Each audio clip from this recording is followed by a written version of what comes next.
Din partea mea, DJ Sebi, pentru prietenii mei, pentru Ciuli și pentru Andrei, s-a dat o ploaie de bani. La plăcerea lor cântă DJ Sebi melodia asta.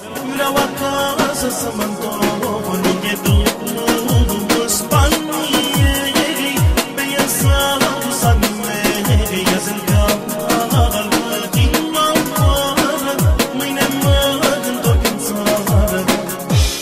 Exclusiv by DJ Ciuli. Atâta timp din țară plecat, parcă-mi trei străini din cum m-a plecat, și mă rog în ceas de seară, de-aș fi iară copil în țară.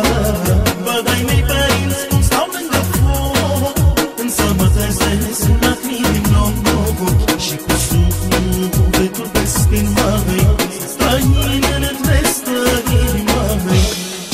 Pe drumul Italiei s-au dus toate ale mei, mai iubește timpul nou, vreau acasă să mă întorc, lângă după Spaniei, pe ea s-a dus ale mei, ea se încalcă din afară, mâine mă întorc în țară.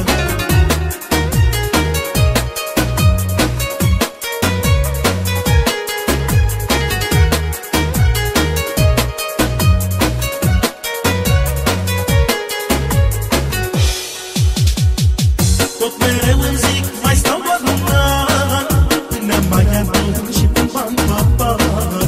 Și uite așa, s-a anii, ce folos au, Doamne, banii. E așa de dor, simt că nu mai pot, și în ceas târziu eu, Doamne, mă rog, dă-mi putere, nu mă lasă, dimineață plec acasă.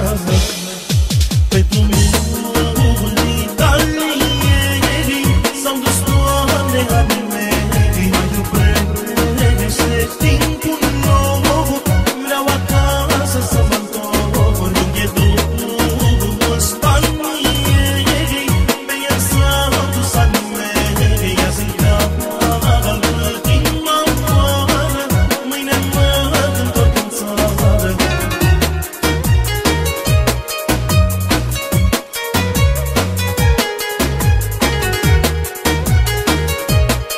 Din partea mea, DJ Sebi pentru Andrei.